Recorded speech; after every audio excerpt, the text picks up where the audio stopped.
여러분들이 너무나도 잘 알고 있듯이 저는 사람을 참 좋아합니다. 오늘도 이렇게 강단에 올라와서 여러분들의 얼굴을 한 명 한 명 보니 너무 좋습니다. 만나 이야기하며 나누는 것을 정말 좋아합니다. 그렇기에 신방이 저에게는 힐링의 시간입니다. 그런 만남을 가지다 보면 좋은 점이 너무나도 많습니다. 하지만 그와 다르게 배움과 부담의 시간이 되기도 합니다. 어느 날 저희 아내와 이야기를 하던 중 저희 아내가 간호사에 대한 이야기를 하게 되었습니다. 그런데 제가 간호사에 대한 고충, 그들의 시간표, 그들의 어려움을 술술 대답하는 겁니다. 저희 아내가 놀라며 나를 쳐다보며 네가 그걸 어떻게 알아? 너 뭐 있냐? 라고 물어보는 겁니다. 그래서 제가 대답을 했습니다. 청년들이 알려줬어. 우리 교회에는 간호사가 참 많거든요. 이렇게 신방을 하다 보면 그들의 삶의 이야기를 듣게 됩니다.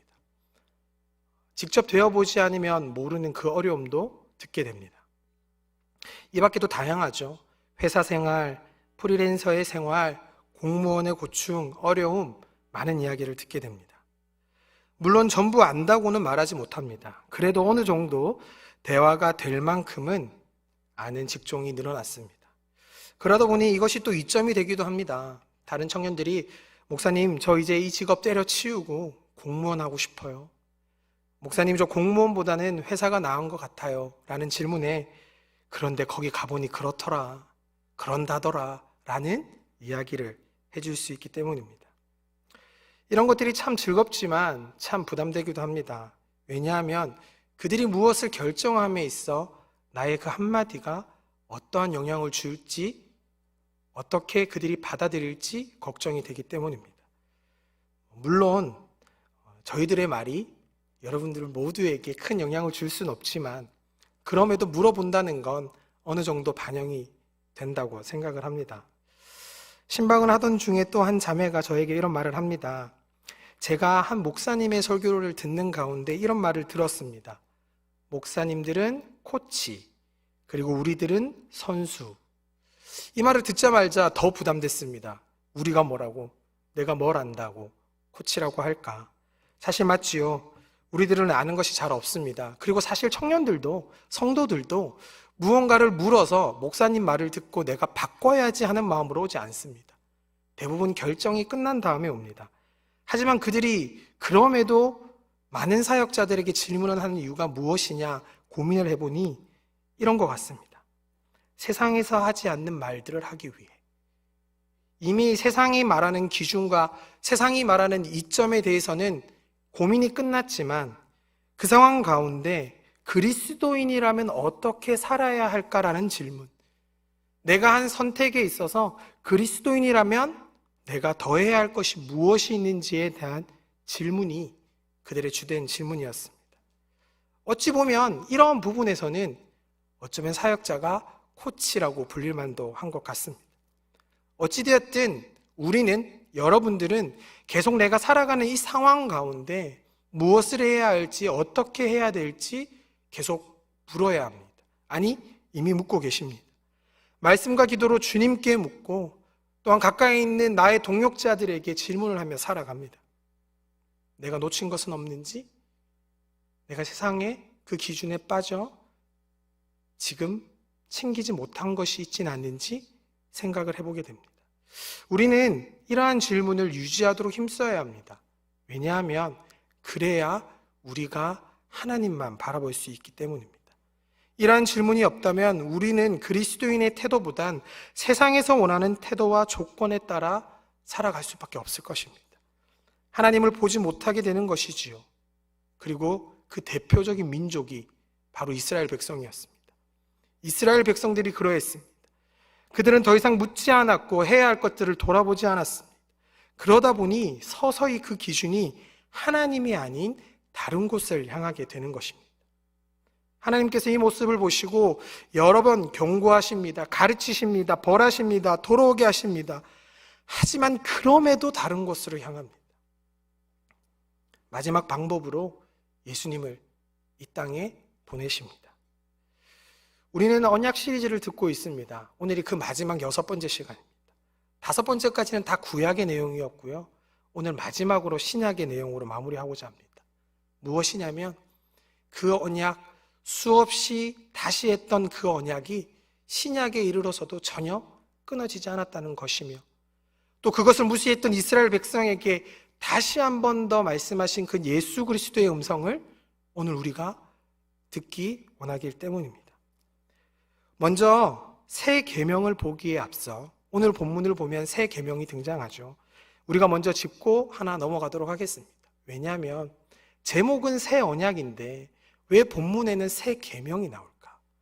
언약과 계명이 무엇이 다를까? 언약은 우리가 5주 동안 들었던 것처럼 하나님과 우리와의 약속, 계약입니다. 하나님께서 이렇게 할 것이고, 내가 너로 큰 민족을 이루게 할 것이고, 너와 영원히 함께 할 것이고, 너는 나의 백성이 되고 자녀가 될 것이다. 그렇다면 계명은 무엇일까요? 하나님의 명령입니다. 그 언약 가운데 지켜야 할 하나님의 명령을 말하는 겁니다. 그렇다면 의문점이 생깁니다. 금방 분명히 서로 간의 계약이라고 했는데 왜 우리는 하나님의 명령을 들어야 할까요?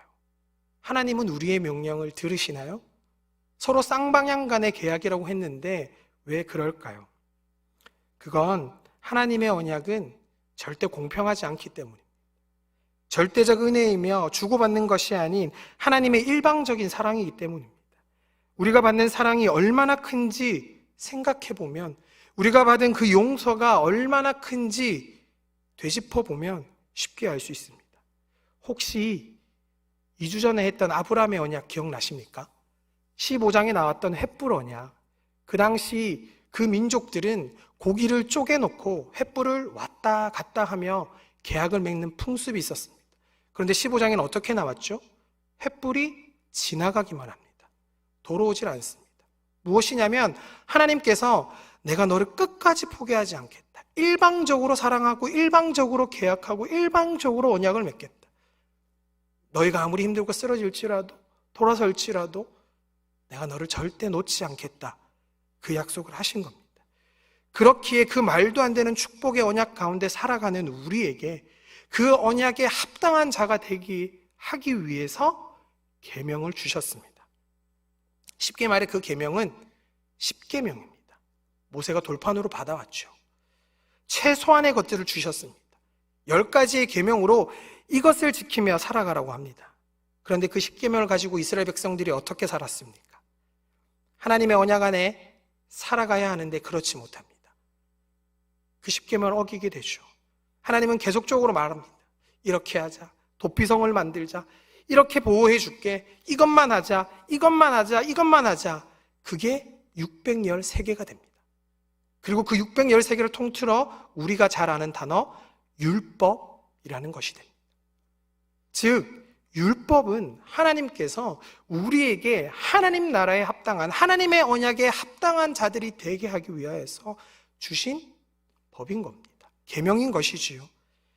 그렇기에 율법을 잘 지키는 사람들은 당연히 하나님을 잘 믿는 사람들이 됩니다. 그런데 이 율법을, 이 계명을 자기 편한 대로 해석하기 시작합니다. 그게 지금 이스라엘의 모습이요, 우리의 모습입니다. 왜냐고요? 시대가 변하고 상황이 바뀌기 시작했기 때문입니다. 그에 대한 해석과 적용하는 점에 있어 어렵고 헷갈리는 부분이 생겨나기 시작하는데, 그 가운데 참 기능을 파헤치기보다 지금 나에게 유리한 것, 그저 이렇게 둘러 말하면 되는 것들을 우리가 선택하게 되는 것입니다. 먼저 묻고 참 의미가 무엇인지 그것을 발견하고 그 모든 것들을 지켜 살아가야 하는데 나 편한 대로, 나의 유익되는 대로 해석하게 됩니다. 그렇게 신약 성경을 읽다 보면 율법이라는 단어가 매우 거부감이 드는 단어가 됩니다. 율법에 매여 있는 자, 율법으로 정죄하는 자, 그런 문장들이 우리의 눈에 더 띄지 않습니까? 하지만 율법은 절대 그렇지 않습니다. 하나님의 계명은 절대 그런 것이 아닙니다. 로마서와 갈라디아에서는 율법의 순기능, 원래의 참 기능에 대해 이야기합니다. 첫째는 죄를 깨닫게 해준다는 겁니다. 로마서 3장 20절의 말씀입니다. 그러므로 율법의 행위로 그의 앞에 의롭다 하심을 얻은 육체가 없나니 율법으로는 죄를 깨달음이니라. 율법이 필요 없는 것이 아니라 우리가 어떠한 존재, 어떠한 상태인지를 깨닫게 한다는 겁니다. 우린 연약하지요. 항상 우리를 돌아봐야 합니다. 하지만 이것 가운데 무엇이 잘못되었는지 판단하는 기준이 필요한 겁니다. 율법이 그 기능을 한다 말합니다. 둘째는 성화의 기능입니다. 로마서 3장 31절의 말씀입니다. 그런즉 우리가 믿음으로 말미암아 율법을 파기하느냐? 그럴 수 없느니라. 도리어 율법을 굳게 세우느니라. 성화의 기능을 쉽게 말하면요, 예수님을 닮아가는 과정입니다. 다시 말해 예수님을 닮아가는데 어떻게 해야 될까라는 질문에 율법이 말하는 대로 살아가면 된다고 말하는 겁니다. 생활의 규범으로서 하나님의 뜻과 우리의 의무를 알게 해주는 것이지요. 마지막으로는 초등교사의 기능입니다. 갈라디아서 3장 24절의 말씀입니다. 이같이 율법이 우리를 그리스도께로 인도하는 초등교사가 되어 우리로 하여금 믿음으로 말미암아 의롭다함을 얻게 하려 함이라. 초등교사의 기능이죠. 말 그대로 신앙교육을 해주는 겁니다. 새 가족이 오면 항상 묻는 것이 있습니다. 목사님, 어떤 책을 읽으면 좋을까요? 무엇부터 배워야 할까요? 성경은 어디부터 읽어야 하나요? 더 이상 창세기는 지겹습니다. 이런 질문들을 많이 합니다. 요즘 우리 시대에는 많은 새가족 프로그램이 있지요. 또한 저희 교회에는 특별히 양육 프로그램이라는 것이 있어 1년 동안 목마름, 심부름, 고드름 아주 알차게 구성이 되어 있습니다. 하지만 그렇지 않았던 이 시대의 율법은 초등교사의 역할을 한다는 겁니다. 너희가 어떻게 예수를 믿고 나아갈 때, 하나님 나라를 믿고 살아갈 때에 어떻게 해야 하는지를 가르치는 것이죠. 이렇게 율법의 순기능이 있음에도 백성들은 잘못된 방향으로 흘러갑니다. 그러니 나는 계명을 지킵니다라고 이야기를 하지만 전혀 계명을, 율법을 지키지 않는 백성들이 되는 겁니다. 계명을 지키지 않으면 그 언약에 합당한 자가 되지 않지요. 그 언약이 깨어질 수밖에 없게 되는 겁니다. 우리로 한번 돌아와 볼까요? 우리 가운데 율법과 같은 일들이 많이 있지요. 딱 정해져 있다 말하진 않지만 우리들이 판단할 때, 우리들이 정말 교회에서 공동체로 살아갈 때 그 사람들을 바라보는 시선, 그 가운데 수많은 율법들을 만들어 놓지 않았습니까? 그것이 잘못되었다는 것이 아닙니다. 하지만 그것이 왜 만들어졌는지, 그러한 것이 우리 공동체에 왜 생겨났는지에 대한 본질과 참 기능에 대한 생각을 먼저 해야 한다는 겁니다. 하지만 그렇지 않지요. 어느새부턴가 습관처럼 왜 그런지도 모르고 그냥 우리를 얽매이고 그냥 우리를 정죄하는 도구로 사용됩니다. 우리는 다시 돌아보아야 합니다. 아니, 이제 그것을 넘어 우리에게 주신 그 율법, 아니 이 율법을 넘어 오늘 본문을 통해 말씀하시는 그 새 계명을 우리는 다시 바라보고 제대로 해석하고 제대로 우리 삶 가운데 나타나며 살아가야 한다는 것입니다. 언약 안에 살아가는 우리가 계명을 지키지 않는다면, 참 기능을 알지 못하고 잊고 살아간다면 그 언약은 지켜질 수 없습니다. 하나님께서 이스라엘 백성의 이러한 모습을 보셨죠. 언약이 깨어지기 시작합니다. 아니요, 그 언약에 합당한 자가 되지 않으니 언약이 필요 없어지는 그 백성이 되어가는 겁니다. 그 백성에게 다시 한번 하나님께서 말씀하십니다. 예레미야 31장 31절로 33절의 말씀입니다. 여호와의 말씀이니라. 보라, 날이 이르리니 내가 이스라엘 집과 유다 집에 새 언약을 맺으리라. 이 언약은 내가 그들의 조상들의 손을 잡고 애굽 땅에서 인도하여 내던 날에 맺은 것과 같지 아니할 것은, 내가 그들의 남편이 되었어도 그들이 내 언약을 깨트렸음이라. 여호와의 말씀이니라. 그러나 그날 후에 내가 이스라엘 집과 맺은 언약은 이러하니 곧 내가 나의 법을 그들의 속에 두며 그들의 마음에 기록하여 나는 그들의 하나님이 되고 그들은 내 백성이 될 것이라. 여호와의 말씀이니라. 그럼에도 포기하지 않으시고 다시 언약을 완성하라 하십니다. 다시 맺으려고 하시는 겁니다. 그것을 위해 오늘 신약 성경에서는 예수 그리스도를 이 땅에 보내셨다 말하고 있습니다. 주님은 그런 우리에게, 그렇게 율법으로 오해하고 우리 마음대로 해석한 우리에게 다음과 같이 말씀하십니다. 마태복음 5장 17절의 말씀입니다. 내가 율법이나 선지자를 폐하러 온 줄로 생각하지 말라. 폐하러 온 것이 아니요 완전하게 하려 함이라. 우리는 흔히 더 이상 지켜지지 못하는 계명이 파기되었다고 생각합니다. 우리의 자격이 잃었다 생각합니다. 지키지도 못할 거 이제 더 이상 필요 없다 말합니다. 물론 파기된 것과 비슷하지요. 하지만 주님께서는 다시 말씀하십니다. 내가 폐하러 온 것이 아니라 완성하러 왔다. 그 완전함에 있어 이전 것이 아닌 주님께서 개입하시고 그 개입하심으로 말미암아 새로워진 계명을 다시금 너희에게 주겠다 말씀하시는 겁니다. 그것이 우리가 오늘 함께 듣게 될 새 언약, 새 계명인 것입니다. 그럼 도대체 옛 계명과 새 계명이 무엇이 다릅니까? 라는 질문을 할 수 있겠지요.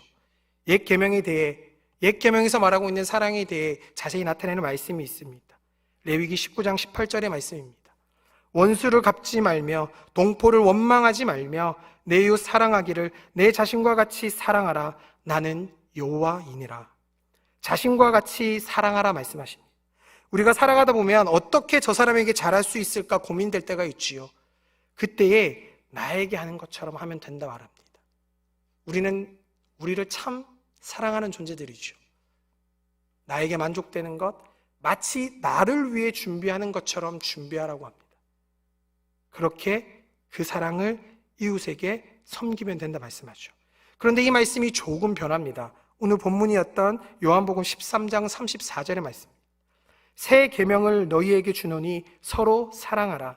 내가 너희를 사랑한 것과 같이 너희도 서로 사랑하라.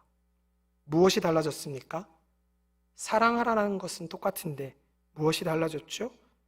자신과 같이가 아니라 내가 너희를 사랑한 것 같이라고 말합니다. 주님이 나를 사랑한 것과 같이 사랑하라 말합니다. 무엇입니까? 우리가 너무나도 잘 아는 사건이 있죠. 십자가 사건의 사랑입니다. 십자가의 사랑, 그 사랑의 가장 큰 키워드가 무엇이라 생각하십니까? 바로 희생입니다. 독생자 아들을 희생, 예수 그리스도 자신을 희생하여 우리의 죄를 대속하는 그 사랑임을 계속 말하고 있습니다. 주님이 나를 사랑한 것 같이 사랑하라는 건 희생적 사랑을 이야기하는 겁니다. 새 계명에서 희생하는 사랑을 하라고 말하고 있는 겁니다. 옛 계명과 새 계명은 사실 전혀 별개의 것이 아닙니다. 비슷합니다. 서로 사랑하라 말하죠.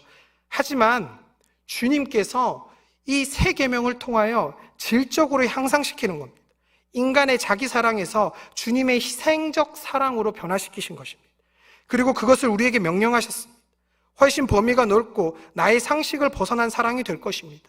세상의 기준으로는 절대 계산이 되지 않는, 타산에 맞지 않는 사랑이 될 것입니다. 왜냐고요? 그것이 십자가 사랑이었거든요. 여러분들의 십자가 사건이 계산에 맞습니까? 독생자 아들, 하나님의 아들이 우리와 목숨을 바꾸는 것이 타산에 맞습니까?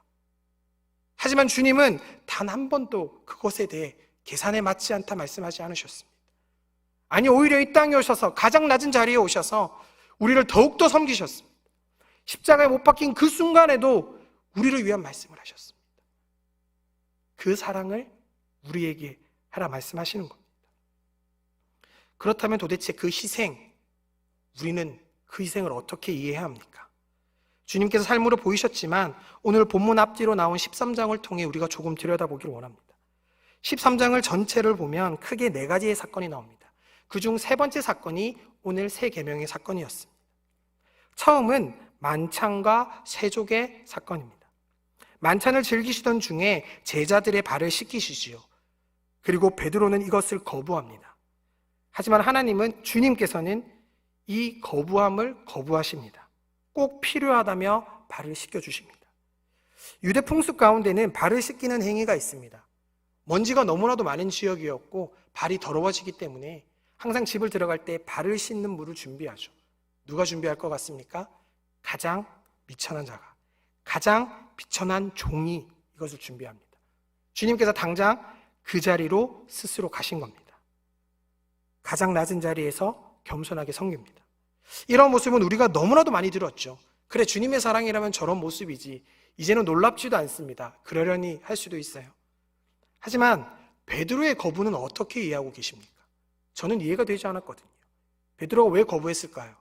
내 발 만지는 게 싫어서? 간지러워서? 아니요.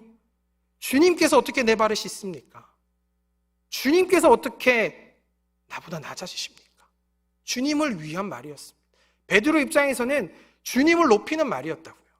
근데 예수님은 단칼에 거절하십니다. 베드로의 행위를 말리시는 것, 왜 그러셨을까요? 그것은 주님의 이 낮아짐에 십자가의 사건이 관련되어 있기 때문입니다. 우리의 죄를 대신하고 부활로 승리하실 그것이 여기에 관련되어 있기 때문입니다. 그렇게 주님은 요한복음 13장 8절에서 다음과 같이 말씀하십니다. 베드로가 이르되 내 발을 절대로 씻지 못하시리이다. 예수께서 대답하시되 내가 너를 씻어주지 아니하면 내가 나와 상관이 없으리. 주님의 이 낮아짐에는 단순한 섬김이 아닌 겸손을 넘어 십자가에 예수님의 피, 그의 희생이 더해져 있었습니다. 이것이 없이는 우리는 주님과 함께 한다 말할 수 없는 존재가 되는 겁니다. 그렇기에 낮아진 주님의 섬김을 우리는 받아야 합니다. 그것을 받아야, 주님께서는 그것을 주어야 우리가 십자가로 말미암아 새롭게 다시 태어나며 하나님의 백성이 되는, 관련된 자가 되는 역사가 일어나는 겁니다.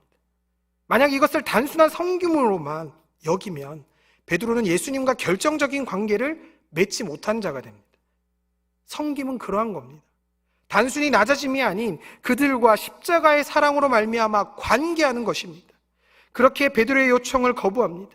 그리고 제자들의 모두의 발을 씻겨주시지요. 그리고 14절에서 다음과 같이 말씀하십니다.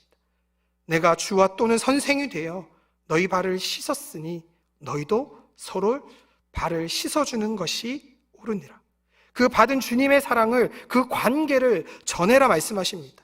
관계하고 그 관계 가운데 수많은 인내와 희생, 그리고 인정받지 못하는 상황이 올지라도 관계되지 않으면, 그들과 함께하지 않으면 그 구원에 참여할 수 없으니, 서로가 함께 공동체를 이룰 수 없으니 너희가 서로 함께 섬기라, 관계하라 말씀하십니다.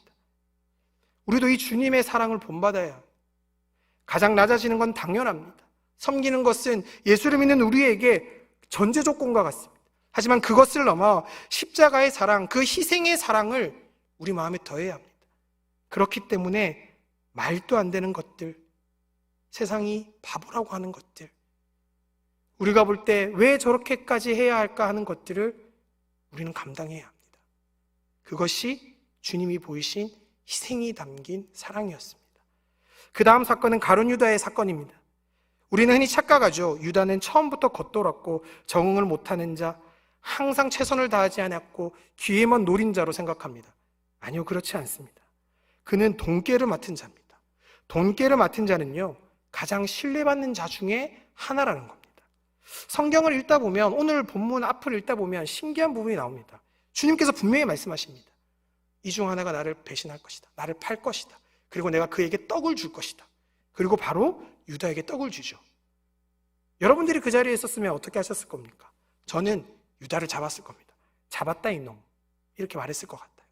그런데 제자들의 반응이 영 미지근합니다. 제자들이 의심하는 모습을 조금도 보이지 않습니다. 왜일까요?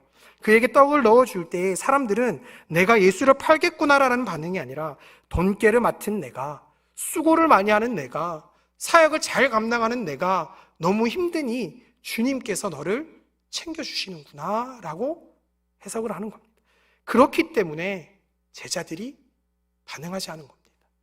여러분, 제자란 무엇입니까? 주님의 사역의 중요한 자리, 그 자리를 맡은 자들이 제자들입니까? 분명 중요하죠. 섬김의 자리가 아무 소용이 없다는 것이 아닙니다. 마르다와 마리아의 이야기에서 중요한 포인트는요, 마르다가 틀렸고 마리아가 맞다가 아닙니다. 어떠한 마음으로 그 자리에 있냐이지, 그 둘이 비교를 해서 우리는 일하지 말고 주님 앞에만 있어야 된다는 것을 절대 말하지 않습니다. 그 자리에 어떠한 마음으로 있는지가 중요한 겁니다. 주님은 우리에게 제자의 조건을 말씀해 주십니다. 그 조건이 가룟 유다에게는 합당하지 않았던 겁니다. 오늘 본문을 통해 주님께서는 영광을 받았다고 하지요. 그리고 우리 또한 그 영광을 바라보며 나아가야 한다고 합니다. 그리고 그 영광에 이르는 제자의 조건, 처음 잠시 나눴던 그리스도인이라면 우리가 취해야 될 행동, 그 마음가짐을 먼저 봐야 한다는 겁니다. 흔히 성도들의 기준을 물어보면 많이들 다음과 같이 대답을 합니다. 교회 출석 잘하는 사람, 교회에서 열심히 일하는 사람. 맞습니다. 너무 귀합니다. 하지만 그것이 영순위는 아닙니다. 신방을 하다 보면 제가 제일 듣기 힘든 말이 무엇인 줄 아십니까? 첫 마디에 목사님 죄송합니다. 교회 나가야 하는데. 저는 묻지도 않았거든요. 궁금하지도 않습니다. 궁금은 합니다. 중요한 건 그들이 이것을 지키지 않는 것이 마치 죄인 것 마냥, 죄자가 될 수 없는 것 마냥, 성도가 아닌 것 마냥 이야기를 한다는 겁니다. 하겠습니다. 나가겠습니다. 죄송합니다. 저는 한 3분 동안 죄송합니다 이야기만 듣습니다. 너무 마음이 힘듭니다. 오늘 본문을 통해 우리가 정확하게 기억합시다. 제자가 되는 조건. 왜 굳이 가룟 유다 사건 뒤에 세 계명의 사건을 넣었을까? 가장 중요한 것은요, 율법을 통하여 정죄하는, 습관을 통하여 그 사람을 판단하는 것이 아닌 서로 사랑하는 것, 서로 사랑하면 되는 것을 예수님께서 말씀하십니다. 하지만 우리는 이 서로 사랑하라는 것에 대해 너무나도 많은 오해를 가지고 있습니다. 왜냐하면 그럼 아무것도 할 필요 없이 그냥 서로 사랑하기만 하면 됩니까? 교회 갈 필요도 없고 다른 사역들도 할 필요 없는 것입니까? 솔직히 여러분들에게 답을 말씀드리면 네, 맞습니다. 다 필요 없습니다. 서로 사랑하기만 하면 됩니다. 그런데 그 서로 사랑하는 것이 무엇인지, 십자가의 희생이 담긴 서로 사랑하라가 무슨 말인지를 우리는 기억해야 합니다. 유다의 열심에는 주님의 희생적인 사랑이 없었습니다. 그는 세물하였고 세상의 영광을 따라가게 됩니다. 왜? 주님께 묻지 않으니까요. 주님의 희생적 사랑을 제대로 이해하지 못하니까요. 주님께서 가장 우선시했던 것을 알아듣지 못했으니까요. 삶을 통하여 사마리아 땅으로 갔던 이유를, 병자들의 그 집으로 갔던 이유를 굳이 잘 먹고 잘 있을 수 있는 곳이 아니라 연약하고 가난하고 쓰러져가는 곳으로 갔던 이유를 잘못 판단했기 때문에 그곳에서 넘쳐나는 떡을 만드는 영광을 보았습니다. 기적이 일으키는 영광만 보았습니다.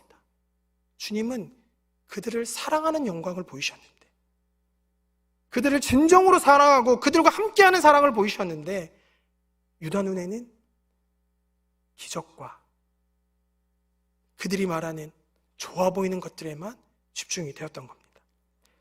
사랑만 하면 된다. 그 말은 고린도전서 13장을 보면 더 쉽게 알 수 있습니다. 혹시 궁금하시다면 우리 교회에서 수요 예배를 통해 14주 동안 고린도전서 13장만 다뤘습니다. 딱 저번 주에 끝났는데요. 14주치를 한 번에 보시면 더 쉽게 이해될 것 같습니다. 13장에서 무엇을 다루고 있는지 간략하게 말씀드리면, 사랑만 하는 것, 그거면 되는데 사랑만 하는 것은 모든 것을 다 하는 것보다 귀하고 어렵다 말합니다. 사랑만 하는 것은 모든 것을 포함한다 말합니다. 모든 은사 가운데 최고는 사랑이라 말합니다. 사랑은 이 모든 것을 담고 있다 말합니다. 다시 말해, 서로 사랑하면요, 그렇게 살 수밖에 없습니다. 사랑만 하면 되나요? 라는 말이 얼마나 틀린 말인지 깨닫게 되는 겁니다. 서로 사랑하면, 주님이 우리를 사랑한 것 같이 서로 사랑하게 되면 주님을 세상과 비교하지도, 내 이웃을 내버려 두지도, 목소리를 내고 손을 뻗어야 할 곳을 그냥 지나치지도 않게 됩니다. 나의 신앙 가운데, 개인적 신앙 가운데 절대 미지근하게 지나갈 수 없게 됩니다. 주님은 우리에게 가장 우선시해야 될 것, 이 십자가의 희생의 사랑을 말씀하십니다. 그 사랑을 말씀하시고 마지막으로 베드로 부인 사건을 또 말씀하시죠. 너무나도 잘 알고 있습니다. 말과 행동이 다른 사건이지요. 행함은 쉽지 않습니다. 여러분들도 여러분들 자리에서 그리스도인을 살아간다는 거 얼마나 힘듭니까? 마음에 품고 다짐했던 것들이 잘 실현되시나요? 절대 쉽지 않죠. 부서집니다. 스스로가 비참해지고 깎여내려져 갑니다. 분명 살아보겠다고 하는데 왜 이렇게 되는지 도대체가 이해되지 않습니다. 주님은 베드로 사건을 통해 우리에게 말씀하십니다. 그럼에도 함께하겠다. 요한복음 13장 36절의 말씀입니다. 시몬 베드로가 이르되 주여 어디로 가시나이까? 예수께서 대답하시되 내가 가는 곳에 내가 지금은 따라올 수 없으나 후에는 따라오리라. 후에는 따라오리라. 지금은 따라올 수 없지만, 행할 수 없지만, 그렇게 연약하지만, 그렇게 낮아지지만 그것으로 더욱 단단해질 것이고 다시 돌아올 것이고 더욱 견고해짐으로 후에는 따라오리라. 그런 너를 내가 사랑한다. 포기하지 말고 끝까지 나와 함께하자. 발을 씻겼고 다시금 전하겠다. 다시금 계명 내리겠다. 다시금 언약을 맺겠다. 돌아오라 말씀하십니다. 이것이 주님이 13장을 통해 우리에게 말씀하신 희생의 사랑이었습니다. 처음으로는 희생의 사랑으로, 감히 계산되지 않는 사랑으로 서로를 섬기라. 두 번째는 다른 무엇보다 서로 사랑하기를 멈추지 말라. 어떠한 사업보다, 어떠한 프로그램보다, 어떠한 일보다 서로 사랑하는 것을 뛰어넘지 말라.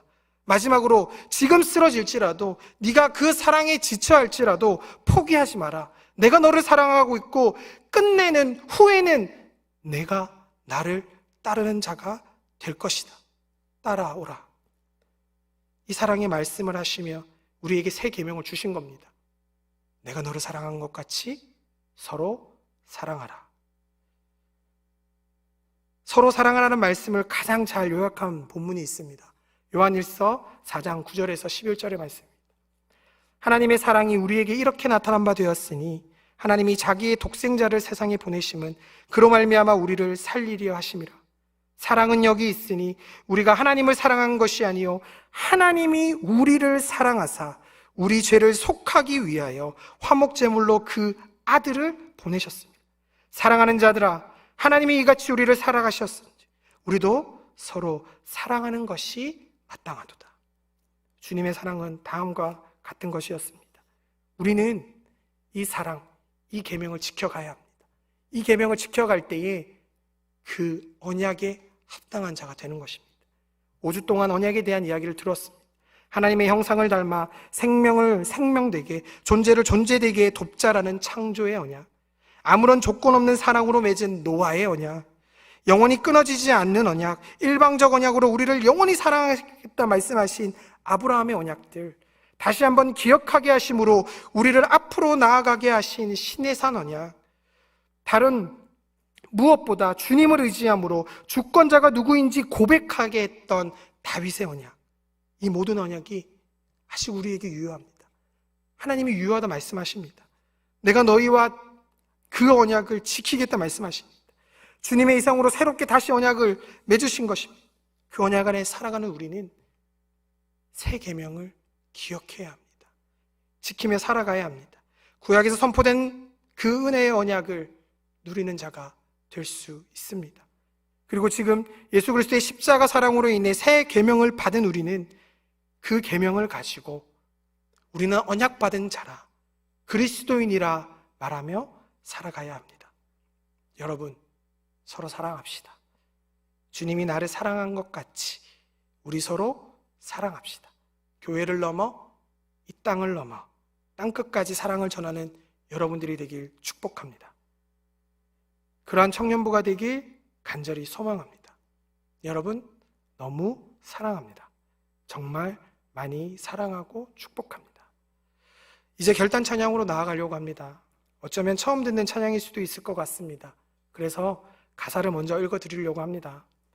그리고 찬양이 참 쉽습니다. 여러분들이 딱 들으면 바로 따라 하실 수 있을 거예요. 같이 고백했으면 좋겠습니다. 가사를 기억하며 함께 찬양하길 축복합니다. 후렴의 가사입니다. 서로 사랑하자, 서로 사랑하자. 우리 받은 사랑이 얼마나 큰지 생각해보라. 사랑하자, 서로 사랑하자. 우리 서로 사랑하자. 서로 사랑하자, 서로 사랑하자. 우리 받은 용서가 얼마나 큰지 생각해보라. 사랑하자, 서로 사랑하자. 우리 서로 사랑하자. 다 함께 일어나셔서 결단 찬양으로 나아가도록 하겠습니다.